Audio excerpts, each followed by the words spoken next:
예. 안녕하십니까. 황진수입니다. 요번 시간에도 지난 시간에 이어서 현대 경영의 조류에서 부딪히는 문제점과 유학 경영에 대해서 살펴보도록 하겠습니다.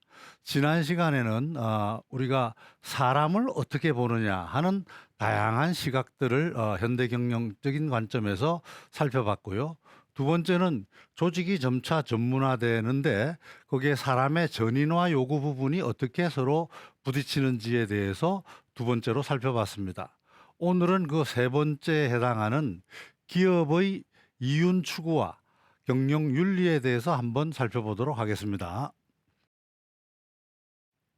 기업의 경영 규모와 영향력이 예전에 비해서 상상할 수 없을 정도로 커져가고 있습니다. 우리는 매일매일 일상생활에서 글로벌 기업들의 영향을 받으면서 살아가고 있죠. 하다못해 여러분들이 스마트폰을 보는 거라든지 혹은 여러분들이 사용하고 있는 다양한 기구라든지 또는 먹는 식재료까지 글로벌 기업들의 영향을 받고 있습니다. 자, 이러한 세계화와 치열한 경쟁 속에서 예전에 조그만 규모로 살아가고 있었을 때의 공동체적인 생각이 점차 무너지고 내 자신 이익을 최우선시하는 그러한 경향이 점차 강조되고 있습니다. 그래서 기업에 있어서도 이윤을 극대화하는 데만 치중하는 그러한 문제점이 드러났고 그걸로 인해서 경영 윤리 문제가 점차 사회 문제화 되고 있는 것이 사실입니다. 여러분, 혹시 여러분 앨런 사태라고 들어봤습니까? 앨런이라는 기업은 미국 기업으로 세계적인 기업입니다. 2000년대 일하기 좋은 100대 기업에 선정되기도 했고 미국 텍사스 휴스턴에 본사를 두고 있는 직원 2만 명의 대기업입니다. 그런데 이 기업도 한참 잘 나가다가 거짓 정보로 자금을 빌리거나 또는 주가를 조작하거나 또는 합병 관련 허위 정보들을 흘림으로 해가지고 결국 2001년도에 파산하게 됩니다. 파산하면 자기들만 파산하는 게 아니죠. 경영자만 파산하는 게 아니죠. 그 조직에 몸담고 있던 많은 직원들, 그리고 그 조직에 투자했던 투자자들, 그리고 그 기업과 같이 협력했던 다양한 협력업체들이 함께 피해를 받습니다. 자, 이러한 기업들의 비윤리적 행위로 인해서 많은 사회의 다수 관계인들이 피해를 입게 되는 거죠. 그래서 경영 윤리, 윤리 경영이 중요하다는 주제가 점차 떠오르게 됐던 거죠. 우리나라의 경우에도 대우해양조선이 2015년도에 분식회계 때문에 파산했습니다. 그래서 여러분들이 낸 세금으로 말 그대로 공적 자금으로 이 회사에 이 회사를 다시 살리려고 노력을 하고 있죠. 현재도 현재까지 약 4조 원 정도의 공적 자금이 투자됐다고 합니다. 그리고 올해 사실은 현대중공업이라는 회사에서 대우해양조선을 흡수 통합해서 경쟁력 있는 회사로 키우고자 했는데 EU 집행위원회에서 독점 금지라는 명분을 가지고 반대하는 바람에 그것도 무산되어 있는 상태이죠. 앞으로 어떻게 될 것인지 참 걱정스러운 부분이 되겠습니다. 옥시 여러분 들어봤죠? 가습기 살균제 때문에 많은 우리 소비자들이 희생을 당했습니다. 자그마치 627만 명이 옥시라는 가습기 살균제를 이용을 했고 그중 67만 명이 피해를 입기도 했습니다. 이것 때문에 많은 소송이 걸리고 피해 보상 문제로 아직도 결론이 안 나고 진행되고 있는 소송들이 많은 것이 사실입니다. 자, 이와 같이 기업의 비윤리적 이윤 추구 활동으로 인해 가지고 많은 관계인들이 피해를 보는 것은 물론 어떤 자연 파괴 현상 이런 것들로 인해서 우리 인류 사회에 재앙을 초래할 수도 있다. 그래서 이러한 비윤리적 기업 경영은 막아야 되겠다 하는 것이 많은 사람들의 공감대를 이룬 것이죠. 그래서 준법 경영, 정도 경영, 요새 여러분들 많이 나오는 ESG 경영 등이 등장하게 된 이유가 되겠습니다. 자, 기업도 일종의 지구촌을 이루는 하나의 시민이다 이거죠. 그래서 다양한 이해관계자와 연관되어 있기 때문에 기업 역시 이러한 사회적 책임을 분담할 필요가 있다라는 것이 공감대를 이루고 있습니다. 동양의 자연과는 저번에도 수차 얘기했습니다만 물화일체. 자, 자연과 나는 한 몸이다. 우리는 계속 순환으로 해가지고 생존해가는 하나의 유기체적 삶이다. 이렇게 생각을 하고 있는 거죠. 자, 이러한 삶의 가치가 앞으로 미래 경영에 상당한 부분 기여할 것으로 생각을 하고 있습니다. 예를 들면 인간과 자연과 만물은 서로 조화를 이루면서 더불어 살아가는 존재다. 공생하는 존재다. 이런 얘기죠. 그리고 자연은 서양에서 생각하듯이 어떤 개발과 통제를 하는 그런 대상이 아니고 우리가 함께 포용해야 할 대상이다. 이렇게 생각하는 거죠. 고용관계, 특히 우리 젊은이들의 관심이 많은 고용관계도 어떤 계약에 의한 거래적 인간관계가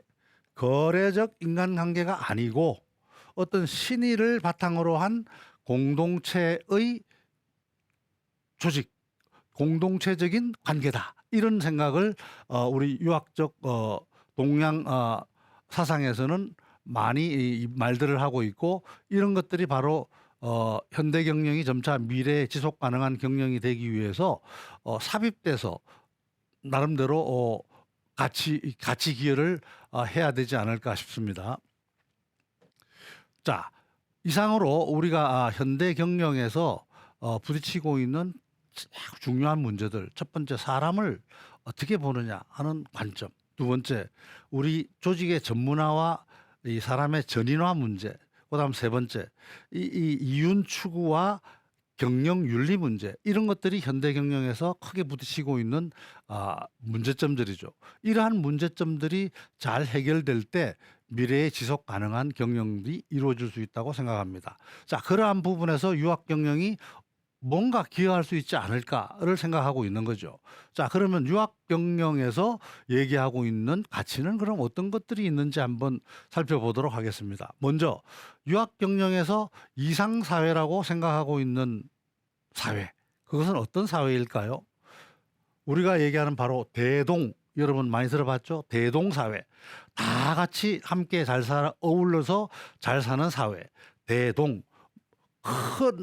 크게 동일합니다. 이런 얘기죠. 다 똑같다. 이런 얘기죠. 자, 이 얘기는 어디서 나왔을까요? 여러분들이 잘 아는 얘기라는 책이 있습니다. 얘기의 해운편에 있는데요. 해운편에 보면 대동, 즉 유토피아를 그리고 있는 내용이 나옵니다. 한번 읽어볼까요? 밑에 이제 본래 원문이 나오는데 요걸 좀 번역한 것을 제가 좀 가지고 설명을 하도록 하겠습니다. 자, 대도가 행해지면, 커다란 올바른 도가 행해지면 천하는 공공의 것이 될 것이다. 공공의 것이 될 것이다라고 해석할 수도 있고 공정한 사회가 될 것이다로 해석할 수 있습니다. 여기 보면 천하위공 이런 얘기죠. 천하가 공정하게 될 것이다. 큰 도가 행해지면 이런 얘기죠. 이것이 바로 큰 도라는 것은 커다란 덕을 가진 군자가 행하는 어떤 정치를 얘기하는 거겠죠. 그래서 덕치의 개념이 바로 여기에 들어가 있다고 볼 수가 있겠습니다. 공공의 것이 될 것이다. 어진이와 능력 있는 자를 선발하여 신의를 가르치고 화목을 닦게 하니라는 말이 나옵니다. 자, 강신수목, 강신, 신의를 가리키고 수목, 화목함을 수양하게 한다. 이런 뜻이죠. 이거는 바로 뭐예요? 자기 수양을 먼저 해야 된다는, 유학에서 가장 기초적인 개념, 숙이 아닌을 얘기하는 거죠. 그죠? 자, 사람들은 그 부모만을 홀로 부모라 여기지 않고 내 부모만 내 부모라 여기지 않고 이런 얘기죠. 자식만을 자식으로 여기지 않으면 내 자식만 자식이다. 자식이 한 대 맞고 오면 너는 왜 못 때렸어? 이게 아니고 그거는 내 자식만을 위하는 아주 잘못된 생각이죠. 그래서 내 자식만을 내 자식으로 여기지 않고 남의 자식도 똑같은 자식으로 보담는다, 이런 얘기죠.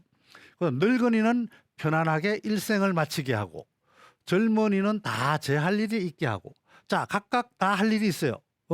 자, 사노유소종, 소종이라는 것은 끝날 종이요. 끝나는 바를 가지게 한다. 자, 늘 천수를 다 누리게 하고 이런 뜻이죠. 장유소용, 젊은이들은 자기 할 일이 있어. 그러니까 그러한 일자리가 많아, 사회에. 자기가 일자리를 가서 열심히 일해야 돼. 이런 얘기죠.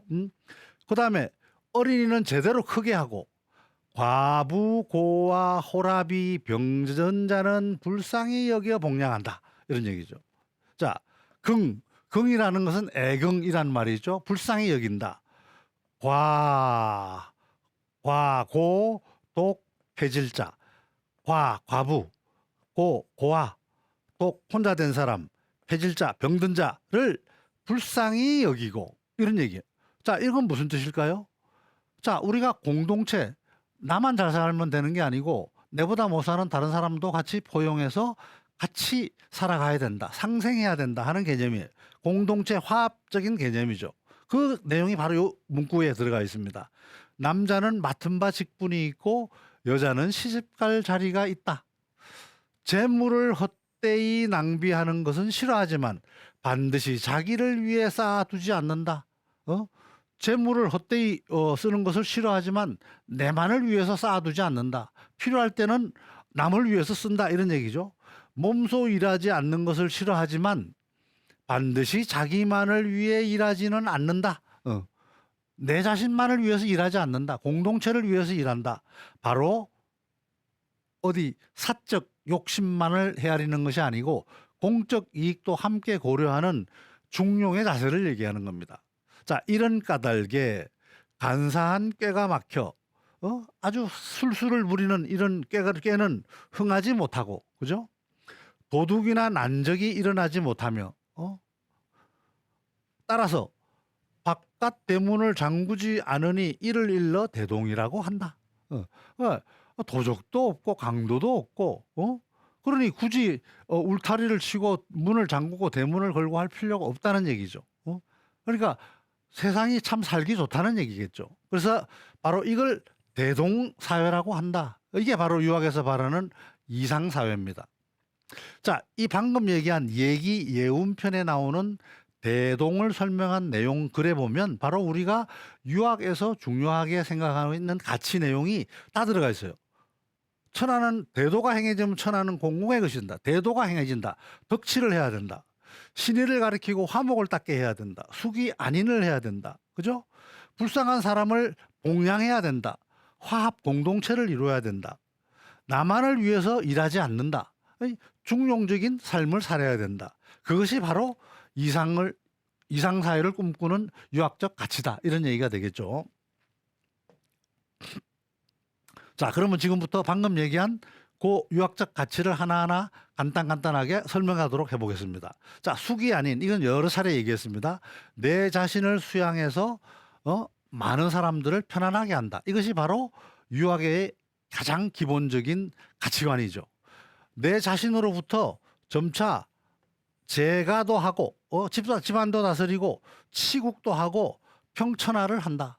천하를 다스린다. 나로부터 시작해서 점차 확장해 나간다. 이런 개념이죠. 그래서 모든 일은 순서가 있다. 자기 경영, 자신의 수양부터 행해야 된다. 이것이 바로 숙이 아닌적 가치죠. 우리가 대학 경전 1장을 보면 이런 말이 나옵니다. 자천자. 천자라는 건 뭘까요? 하늘의 아들이니까 천자, 임금이죠. 천자, 임금으로부터, 자, 어디로부터, 이지, 어디에 이르는가, 어는 어디에, 이런 데, 서인이라는 것은 뭇 백성들을 얘기합니다. 천자로부터 서인에 이르기까지, 이런 얘기죠. 일시라는 것은 한결같이, 똑같이, 모두, 이런 뜻이죠. 일시, 한결같이, 다 개자죠. 한결같이 모두. 이라는 것은 뭐뭐으로써 뜻이니까 수신하는 거로써 삼는다. 뭐를? 근본으로 삼는다. 이 수신 위본, 수신하는 거로써 근본을 삼는다. 이렇게 얘기합니다. 대학 경전 1장에 이 말이 나와요. 수기 안인.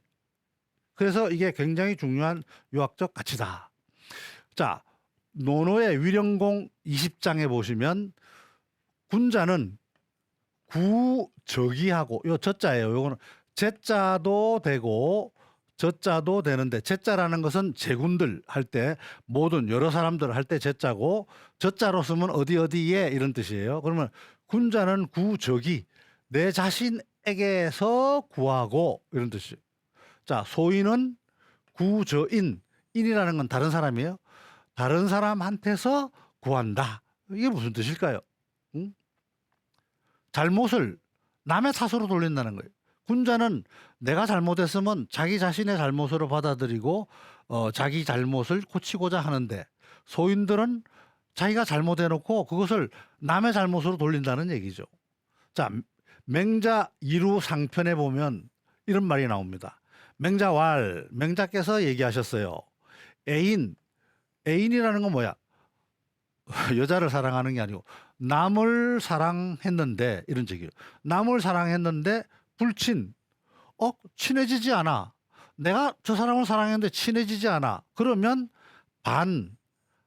되돌아본다. 반추한다. 이런. 기인, 그 내가 한 사람됨, 내가 한 배려, 그 사람을 사랑한 그 배려심을 다시 한번 살펴보고 이런 뜻이에요. 치인, 남을 다스리는데 불치, 다스려지지가 않아. 그러면 다시 돌아본다. 뭐를? 기지, 그 지혜, 내가 남을 다스리는 지혜를 다시 한번 돌아본다. 이런 얘기. 예인, 남한테 예를 다 했는데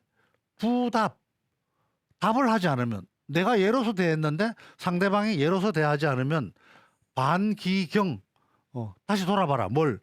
공손함을, 진짜 공경스러움을 다했느냐를 돌아보고, 분명히 내가 어떤 일을 행했는데 유부득 얻는 것이 없을 때는 모두 반구적이해라. 앞에 나온 얘기죠. 내 자신에게서 그 이유를 찾아라. 이런 뜻이죠. 기신, 자기 몸을, 기신을 그 몸을 바르게 하면 천하귀지라.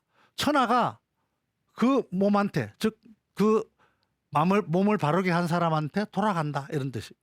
이 얘기는 무슨 얘기예요? 내 스스로 잘해야 된다. 내 스스로 수양하고 내가 먼저 올바르게 행동해야 된다. 이런 얘기죠. 아주 핵심적인 유학적 가치 얘기죠. 자, 두 번째는 덕치입니다. 덕치는 여러 번 얘기해서 우리가 덕이라는 말은 굉장히 일상생활에서도 많이 쓰입니다. 덕이 없어서 부덕해서 덕을 쌓아야 된다 이런 등등 얘기들 많이 하죠. 그렇지만 덕이 뭐냐라고 명확하게 정의하기가 굉장히 어렵습니다. 왜냐? 덕이라는 건 형이상학적 개념이기 때문입니다. 형이상학적이라는 것은 뭐예요? 실체가 없죠. 우리가 몸으로 만지거나 느낄 수가 없어요. 나름대로 모든 실체의 근본이 되는 굉장히 개념적인 그러한 근본을 우리가 공부하는 학문을 형이상학이라 그럽니다. 그죠? 철학적으로 얘기할 때. 그렇지만 우리가 국어 사전을 한번 보면 덕의 의미를 보면 크게 4가지 정도로 나와요. 자기의 도덕적, 윤리적 이상을 실현하는 인격적 능력이다. 덕이라는 건 능력이다. 두 번째, 남을 도와주거나 은혜를 베푸는 거다. 세 번째, 자기가 이룬 훌륭한 업적이다. 또는 평소에 가지고 있는 품성이다. 이런 뜻이에요. 남을 포용하는 그런 마음이나 행동을 덕이라고 한다. 이렇게 국어사전에 정의가 되어 있습니다. 그런데 논어에서 덕이라는 말이 나오는데요. 제가 한번 살펴봤더니 논어 20편 중에서 16편에 걸쳐서 총 40번이 등장합니다. 덕이라는 용어가. 그래서 제가 한번 그거를 정리를 해가지고 분석을 해봤어요. 분석을 해봤더니 크게 덕이라는 것은 4가지 정도로 정리를 해볼 수 있겠다. 이게 국어 사전에 나온 말하고도 비슷합니다만은 조금 달라요. 그래서 덕이라는 것은 힘이다, 파워다. 남의 마음을 움직이는 파워다. 이런 얘기고, 그 다음에 두 번째는 덕이라는 것은 바로 이렇게 해야 된다, 저렇게 해야 된다 하는 도덕 규범을 얘기한다.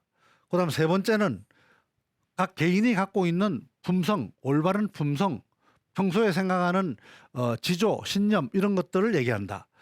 그 다음에 네 번째가 남한테 배품, 배려 이런 것을 덕이라고 한다. 이렇게 한번 정리를 해볼 수 있겠습니다. 이사, 우리 진시황 재상으로 근무를 했었죠. 이사가 이 양반은 한문 글씨체를 잘 썼어요. 그래서 소전이라는 글씨체에 보면 덕이라는 것을 어떻게 썼냐 그러면 이렇게 썼어요. 여기에 보면 이 직자예요. 이 직이라는 것은 올바르다 이런 뜻이죠. 올바른데 뭐가 올바르냐? 마음, 심자가 밑에 들어가 있어요. 그래서 이 직과 심을 합해서 덕이라고 했다. 그 얘기는 올바른 마음으로 행동한다라는 뜻이 바로 덕이다. 이렇게 얘기해요. 자, 주자라는 사람은 덕을 어떻게 봤냐? 덕지위언, 덕을 말하면 이런 뜻이에요. 그건 득이다. 득이라는 건 뭐예요? 획득하다, 얻는 것이다 이런 뜻이에요. 행도이 유득어심이라. 행도, 도를 행하고 유득, 어심, 마음에 유득, 얻는 바가 있는 것이 바로 덕이다. 그러니까 올바름을 행하고서 마음으로 차곡차곡 쌓이는 어떤 것, 그것이 바로 덕이다. 이렇게 얘기하는 것이 품성을 얘기한다고 볼 수가 있겠죠. 그 다음에 공자는 자, 천생덕어여, 하늘이 나에게, 여는 나니까 나에게 덕을 주었는데, 이런 뜻이에요. 만들어 주었는데, 환태라는 사람은 이 송나라의 대부예요. 환태 기여여하, 그가 나한테 어떻게 죽일 수 있겠느냐. 환태가 공자를 송나라에서 죽이려고 했어요. 왜냐 그러면 공자가 환태에 대해서 예를 설명하면서 환태를 조금 비난했어요. 예를 들면 환태는 자기 밑에 부하 직원들, 종들을 시켜서 자기가 죽으면 들어갈 무덤자리를 나무관이 아니고 돌로 만들려고 했어요. 그래서 공자는 그것은 예가 아니다 이렇게 얘기를 했더니 그것을 마음에 꽁 하고 있다가 공자가 지나가는 길에 죽이려고 했어요. 그렇지만 공자는 논어에서 수리편에서 보면 하늘이 나한테 덕을 줬는데 어떻게 환태 같은 사람이 나를 죽일 수 있겠느냐라고 하는 말이 나옵니다. 자, 이때의 덕이라는 것은 바로 아까 얘기한 파워, 힘을 얘기하는 거예요. 또 공자는 여기에 위정 1편에 보면 위정이라는 거는 정치하는 거죠. 자, 위정 이덕, 덕으로서 정치를 하는 것은, 덕을 베풀면서 정치를 하는 것은 마치 비여, 이거는 마치 북신이라는 것은 북두칠성을 얘기하는 거예요. 북극성, 북두칠성이 위에 있는 북극성이 그 자리에 그대로 있고 중성, 여러 별들이 공지, 그거를 둘러싼 거와 같다 이런 얘기예요. 북극성이 있고 여러 별들이 거기를 둘러서 도는 것과 같다 이렇게, 바로 덕이 있는 군자의 행위를 얘기하는 거죠. 그죠? 이거는 영향력을 얘기할 수 있겠죠. 그죠? 그 다음에 공자는 도지이정, 도라는 것은 길도자가 아니고 요거는 이제 요런 도자예요. 이끈다, 지도한다 할 때 정략으로서 이끌고 제지이형, 형벌로서 다스리면 민면이 무치라. 백성들은 그 순간만 딱 벗어나면 부끄러움을 못 느껴. 근데 도지이덕, 덕으로서 이끌고 제지일에, 예로서 다스리면 유치차격이라. 부끄러움을 알고 격이라는 것은 고친다. 발월정자, 자기 스스로 고치려고 한다. 다시 얘기하면 정치술수나 형벌로서 다스리기보다는 덕과 예로서 다스리면 오히려 백성들이 순화되고 잘 다스려질 수 있다를 얘기합니다. 유학경영에 있어서 굉장히 중요한 덕치의 중심적인 얘기죠. 그 다음에 한번 보면 수리편에 보면 공자는 지어도, 도에다가 뜻을 두고, 그죠? 덕에다가 근거를 해서 인에 의해서 유어에 논다 하는 말이 나옵니다. 도의 뜻을 두고 덕에 근거하여 인에 의거하고 융예에 놀아라. 융예라는 것은 옛날에 학문을 얘기하는 거죠. 예악, 사어, 서수. 예라는 것은 규범, 악이라는 것은 음악이죠. 사라는 것은 무예를 얘기하죠. 어라는 것은 마차를 모는 거, 말 모는 거, 서라는 것은 우리가 말 그대로 문학을 얘기하는 거고, 수라는 것은 요즘으로 따지면 수학, 과학을 얘기하는 겁니다. 이러한 융리에 논다. 여기에도 보면 도의 뜻을 두고 덕에 근거해서 이런 말이 나와요. 그래서 덕치라는 게 유학에서는 굉장히 중요한 개념으로 삼고 있다. 자, 방금 유학 경영에서 두 가지 중요한 가치, 수기 아닌 덕치에 대해서 말씀드렸습니다. 자, 다음 시간에 계속하도록 하겠습니다.